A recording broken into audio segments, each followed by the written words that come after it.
Good morning, Claremont Center for Spiritual Living.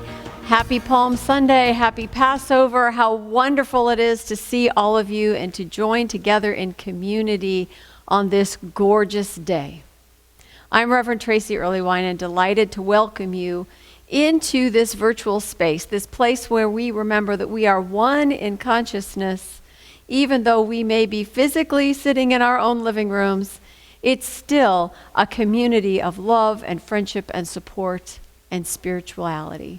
We are so blessed to be together, so blessed to welcome any of you who might be visiting us for the first time. Just know that you are welcome wherever you are on your spiritual path.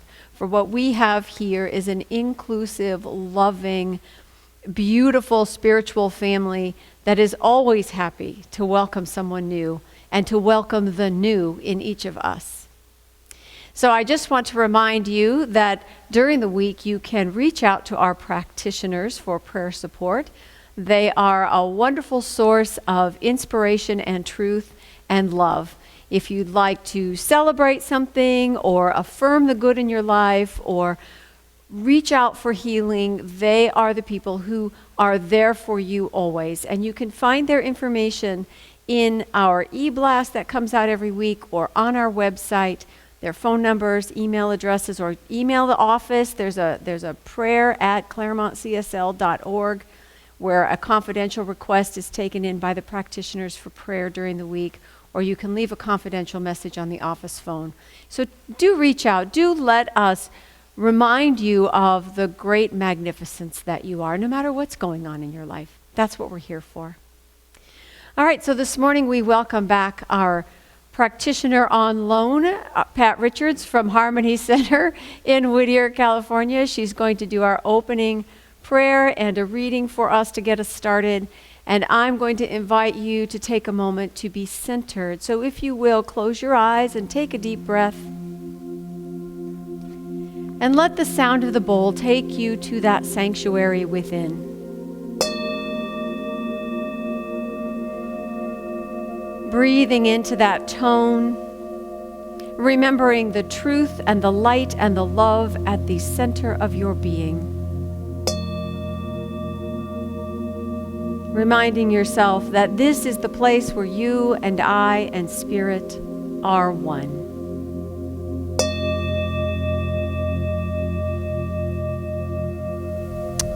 And right here in this amazing God-filled space, just breathe into the magnificence of the day. Oh my gosh, it's so amazing. There's some little extra energy out there this morning, everyone. Just breathe and relax and center yourself in this space. Open your heart and your mind and just let it all flow through in and around you. Come and picture these things with me. There was some goodness at the park this morning, some little baby geese. Life and spring and new beginnings are all here today. The grass was wet. There's some dew on the little leaves of the clover. And oh my gosh, the wind, there's magic in the wind this morning. It's extra, extra special. New buds on the trees. Parrots singing their songs. Just open your windows or step outside and feel the sun on your face. Oh my gosh, it's amazing. It's like everything is fresh and new and magical. What a gift it is today. So open your hearts and open your minds and take all that in. And realize the magnitude and the blessings that are ours today. How grateful we are to be here. Grateful that we have a chance and an opportunity for a brand new day. So open your heart and your minds. And please join me in saying, and so it is. So it is. So my reading today is titled, Welcoming Passover. We are grateful for the laughter of the children and the beauties of nature, for our health and for our life breath, for the abundance of food on this table and the ones who prepared this feast, for the roof over our heads and the clothes on our back, for the work that we do and the opportunities to give back to our communities, for this opportunity to celebrate with family and friends, for the freedom to pray these words without fear in any language among diverse faiths. And we are mindful of those who may be far from home this year, who may be without a job or struggling with illness, who may be in the midst of conflict or war, who especially at this season may be feeling the loss of a loved one. And so we pray for healing of them and for each of us, and we say, may the Creator of all things, the one who makes peace in the heavens, teach us to make peace within ourselves, among ourselves, and with all living beings on this planet. So it is. As Pat said, there's a lot of power in this space today. So today is Palm Sunday, the beginning of Holy Week in the Christian tradition. It's also the first day of Passover, the holiday that celebrates the exodus of the Israelites out of slavery in Egypt. And that is celebrated in the Jewish tradition. And it is these teachings, these ancient teachings, that remind us of our own spiritual awakening story, for that's what they are. These stories from ancient times speaking of the very human experience of moving into a greater life, understanding life differently, bringing in and discovering within the power of the Spirit. And one of the ways that we do that is by looking at the way showers, those who throughout history have embodied that spiritual knowledge to the extent that their human lives were transformed. For that is truly the path of all of us. That is what we are all doing. So as I said, Passover is the story of Moses leading the Israelites out of slavery, out of Egypt. And if we are to understand this in a metaphysical way, to understand the spiritual truth contained within the narrative, then we start by knowing that Egypt represents the material world, the world of our five senses, what is surrounding us, the circumstances, the situation, and how we are all enslaved to the appearance of what seems to be. We react and we act and we speak and we teach and we move and we have our being in this surrounding noise and chaos. And in these times, for the Israelites, it was a time of slavery and hardship and isolation. And Moses himself is the representation of the law. And what he was telling the Israelites was that if you know and understand spiritual law, you can have a better life experience. Now the Israelites, the term Israelites metaphysically is all about our thinking. But it's the thoughts that we catch a glimpse of that intuitive spiritual insight. It's our spiritual nature trying to break through the noise of the everyday world. And when those spiritual thoughts are organized or aligned with spiritual law, then the noise begins to die down and the spiritual understanding begins to come forth. And of course, as we know in our own lives, that changes everything. So the slaves were taken out of Egypt after plagues visited the land. So there was pestilence and financial ruin and the angel of death and all kinds of things being put upon Egypt. In other words, this world was beset by trouble, by obstacles, by things which make people afraid and create this sense of hopelessness and victimhood. And Moses led them past all of that. The Red Sea parted before him. They crossed the river Jordan, made it to the shores of Canaan, from where they could see the promised land. To get to the promised land, they had to first overcome these obstacles. And I want to go back to the plagues for just a minute, because that list of disasters, because that's really what they were, right? The angel of death visiting the firstborn in every household. The pestilence, the boils is the way it's described in the Bible. But is that so very different from a pandemic which has killed millions of people? What about the financial ruin caused by the locusts eating everything in the fields?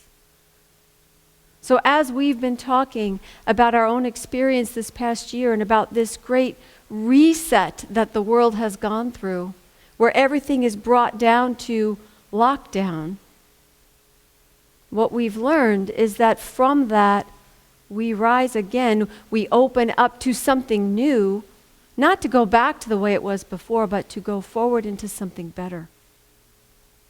And so that Red Sea parting and allowing the people to pass away from their past history, and the sea closed behind them, making a barrier between them and the slavery they had endured.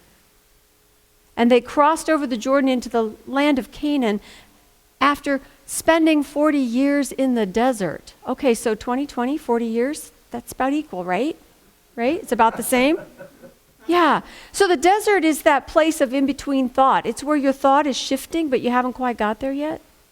And we need that time to prepare.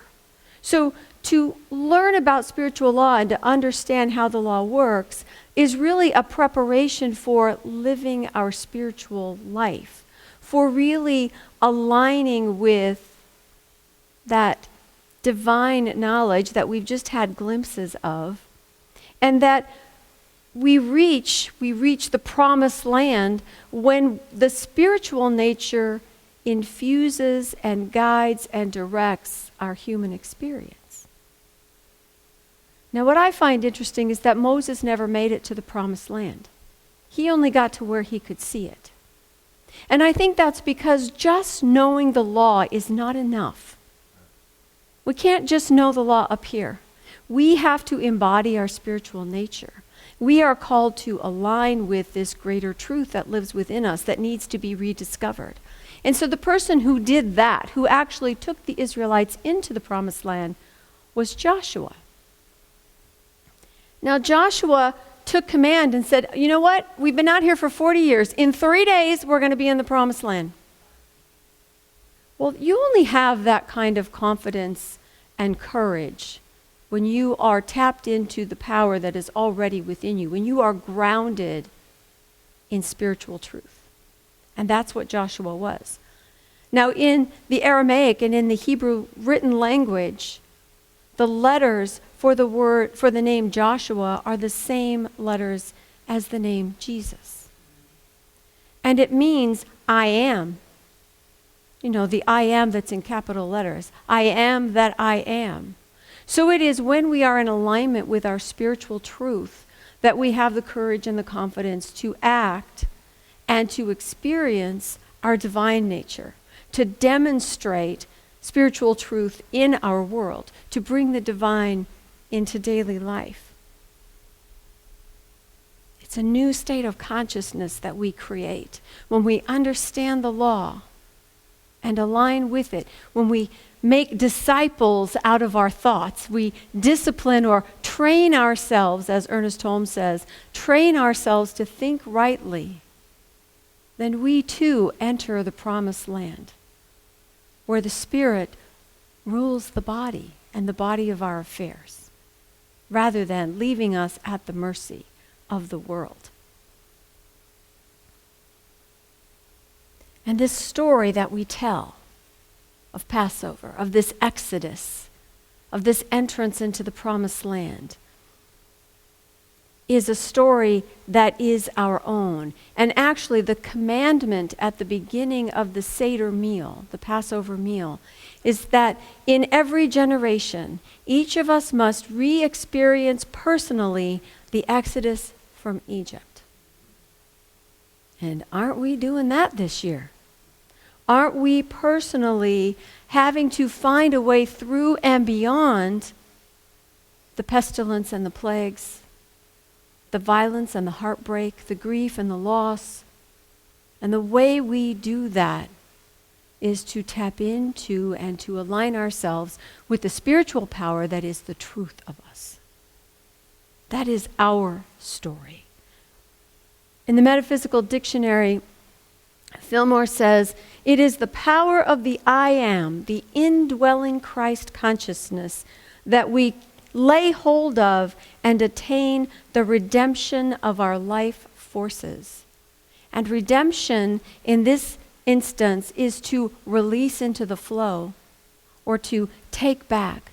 So in order to really access our own life force, which can be so depleted in trying to move through the world and figure everything out, to really regain that power, it comes from knowing the I am within. And that is what this holiday teaches. That is what this story is here for. That is the spiritual truth inherent in something that is 3,000 years old. Because truth is truth.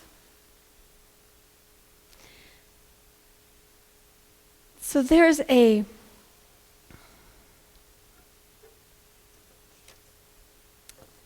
one more quote that I wanted to tell you about Passover before I move on to Easter. So there's a quote by Dr. David Epcot. He's a Jewish scholar, and he says, celebrating Passover is not an obligation I have to fill. It's an extraordinary opportunity to be moved by a memory and re-energized to believe that the work I do may help complete the liberation initiated over 3,000 years ago. I want my voice to be more than the faint echo of generations past. In a world filled with commonness, I am elevated to kedusha, which is unique sacredness, through my presence at this celebration. So we're to ask ourselves, how am I still in bondage? Where am I limited? Where do I express my freedom? How do I contribute to someone else's slavery? How do I contribute to someone else's freedom? This is the story of Passover. This is the lesson we bring with us year after year after year. Which brings us to Palm Sunday in my talk, not necessarily in history. There was a gap of a few years in between. But we're going to talk about Jesus because, of course, we call him the way shower also. And Palm Sunday is the story of Jesus riding through the gates of Jerusalem on a donkey, greeted by the crowds, waving palms and shouting, Hosanna. And upon entry of the city, he cleared the temple of the money changers, and thus begins what we know as Holy Week. So taking a look again at the symbols of this story and how they resonate spiritual truth even for us today. The palm is something that was used in Roman times as a sign of peace, or in the Egyptian culture, it was a sign of victory. And metaphysically, it's victory over all that we have thought in error. So when the crowds are waving the palms, the crowds is that group that lives inside your head that's always elbowing each other and shouting for your attention and going off on tangents somewhere and taking you down the garden path. but to wave the palms of peace, to call Jesus the Prince of Peace, trying to invite peace in to save us. Hosanna means save us. You have come to save us. And yet, we don't need to be saved. We need to be shown what it is within us that will bring us out of persecution or victimhood or the sense of having no power. So Jesus rides in on a donkey. First of all, in that time, only royalty rode. Everybody else walked. But the donkey itself represents our sort of animal nature. And it is the love or the spiritual embodiment that Jesus is, taking dominion over the material world, over the physical sense of self, over that animal nature, that human ego which knows only fight or flight. When our spiritual nature is in charge, then we are in charge of life, our own lives, in our world.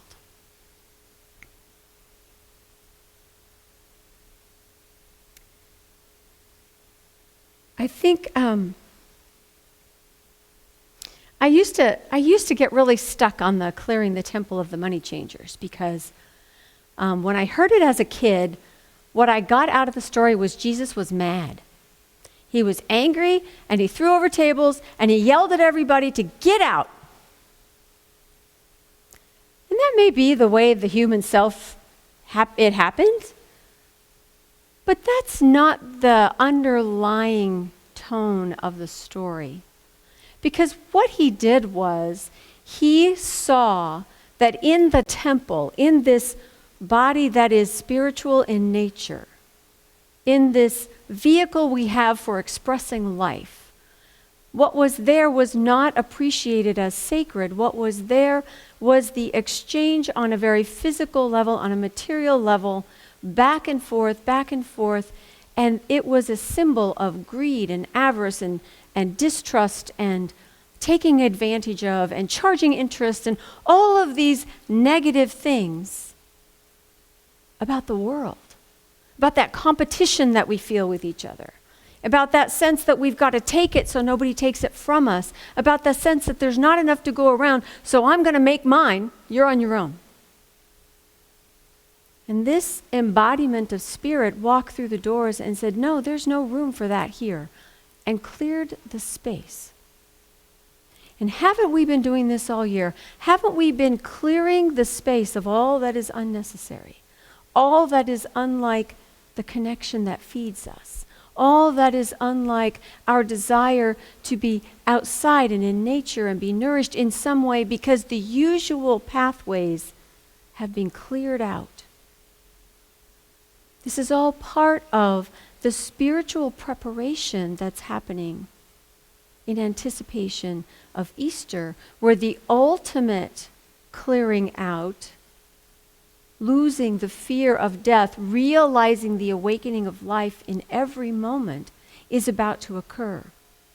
Remember, we spent some time in the desert in order to get ready for this to happen in the story of Exodus. And in this story, we spend time this week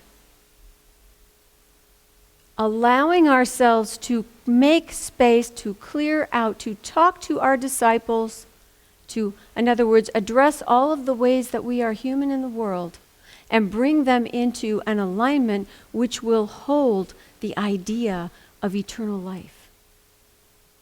We are in preparation.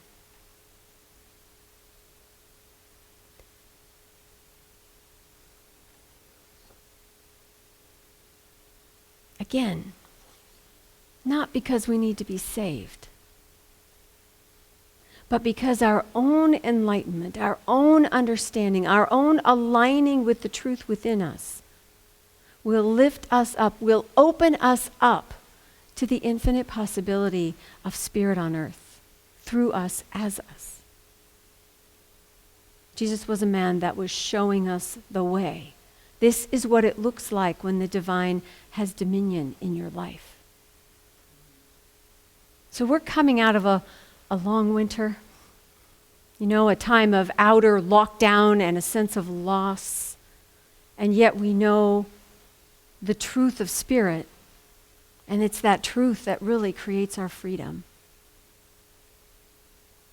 Khalil Gibran, in talking about how often we are stopped by what seems difficult, he writes, and you would accept, in other words, open yourselves up to, accept the seasons of your heart, just as you have always accepted the seasons that pass over your fields. And you would watch with serenity through the winters of your grief. We have had a winter of grief. This long, extended period of Lent where it feels like we have given up so much. And yet, we have centered down in new ways. We have found our way back into the heart of ourselves to know what we value, what's important to us, what we wish to reconnect to, how we want to live moving forward, what we've learned, and who we might become. We truly have opened up the perspective on what is possible. And the energy of spring, the energy of newness, the coming of Easter, the springing up of the daffodils, all of these things are that energy of life moving in and through and around us in ways that open us up to greater possibilities. So as we emerge from this winter into this spring, let's open up to our own personal story of release from bondage and limitation. Let us be open to our own entry into the promised land where our divine nature holds sway, where we surrender into the divine, not to give something else up, but to become something more.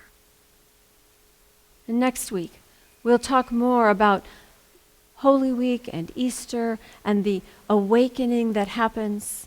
But this week is for preparation. This week is for us to pay attention to how these ancient stories live in us. Eva Mendes says, when I've been open and accepting of where I am, things start opening up. And so they are. And so are we. And so it is. Stay. All right, please join me in a moment of prayer. Simply feeling the movement of life through this body temple, this house, this abode for the divine. This place where our physical and very human ideas and mentalities and thoughts comes together with our spiritual power and the truth of life. Breathing in and breathing out, allowing the inhale and the exhale to move easily, just as the seasons pass by, just as we move from one celebration to another, from winter to spring, from fear to love, from loss to joy. This flow of life, this life force that is the truth of us, is here now. In all, in everyone, in everything. And I speak my word for our sacred alignment. That all that we live and experience, all that we learn about, everything from our past, all that we can imagine, is here simply to lift us up and onward, that we might become the more that we are destined to be. We are already whole and perfect, yet the process of discovery and unfolding goes on, and we are transformed.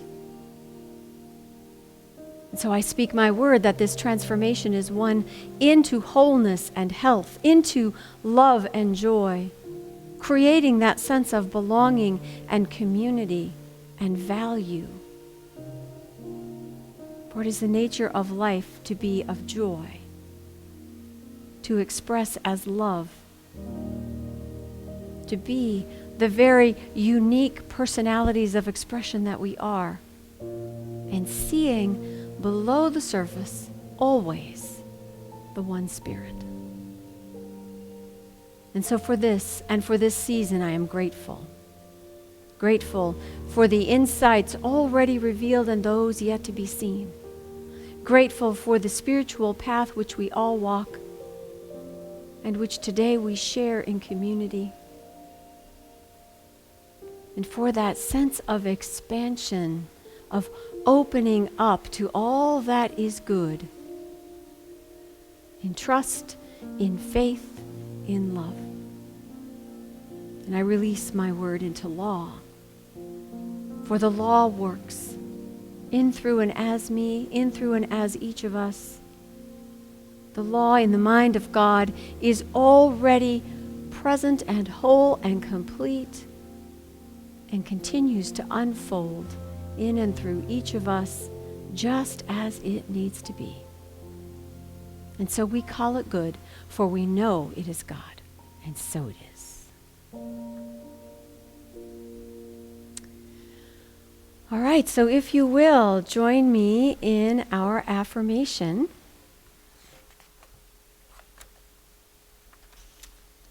And if you'll say it after me. I open up to my journey of spiritual awakening.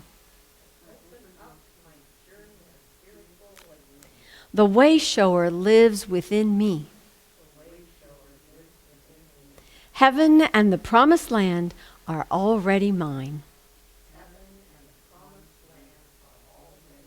And so it is. Okay, so here's what's going on. I want to remind you that next week we will be broadcasting, but we will also be meeting in person in our parking lot for our outdoor Easter service at 10:30.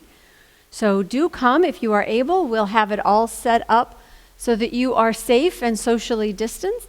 We ask that you bring a chair, wear your mask. You can sit with your bubble people, those that you've been associated with for all of this time. But the rest of us will spread out in groups in front of the sanctuary, and we will have a chance to be together in person outside, and it should be a glorious day. So looking forward to you. Don't forget, not only do you want to wear your mask, you also want to wear your hat, because it is Easter after all. Special treat. The Jacksons will be playing music for us on Easter Sunday. They'll be doing a couple of songs live, and won't that just be delightful? We haven't seen them for a long time, and it's lovely to have live music, so we're very excited to welcome them. I want to remind you also that there is a new class starting. Marianne Cordova-Breen is teaching Unleash Your True Potential. It's a 5-week class. It starts Tuesday nights on April 13th, and the class is from 6:30 to 8:30. So it's only 5 weeks long. It's $120, and it is a great way to go a little deeper with the idea of what I can think of and imagine I can actually create in my life. So talk to Marianne if you have questions, or call the office, leave us a message. We'll get back to you and get all that information out to you. Also, the details are in the weekly e-blast. So scroll down in your email and you'll see all the information you need to know, what book you need, the Zoom link, and all of that good stuff. So if you have questions, talk to Mary. Okay. Let's see. Wednesday night, meditation at 6:15 via phone number. And our Gateway celebration via Zoom is a game night this month. It's a 5th Wednesday, so we just kind of mess around on 5th Wednesday. So join us. We'll have, I'm not sure what the game is, but I'm sure it'll be fun. So do dial in for that on your Zoom. Again, the link is in your e-blast, or you can find it on the website. And I also just want to let you know that your board is continuing to plan for our safe return to in-person services. We're getting everything ready so that we can record and post our service, as well as have people safely in the sanctuary. So keep your eye out for more information, for volunteer opportunities, ways to prepare. We're just pulling all that together. So I'll keep you posted, and it'll be sooner than you think. Until next week, with your Easter bonnets on, remember, you are loved.